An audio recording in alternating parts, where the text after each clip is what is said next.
Hello guys, welcome to my channel. Today in this video we will discuss how to view the watched video history on Facebook.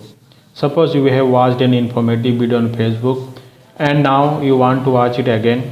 However, you don't know which channel or page the video belongs to. Let's start the video and see the process step by step. Open Facebook on your mobile device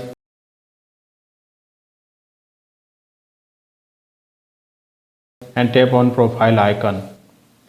After that, tap on the option with three dots.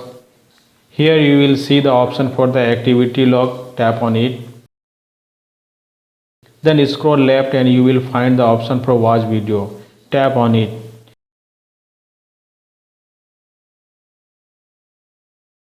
Here you can see all the video displayed date wise that you have watched. This way you can check the watch history for the particular video.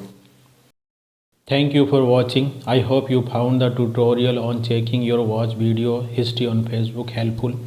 If you have any question or if there is a specific topic you would like me to cover in the next video, please let me know in the comment below. Don't forget to like this video if you found it useful and subscribe to my channel for more informative content. Also press the bell icon to receive notification and stay updated on the latest video. Your support means a lot.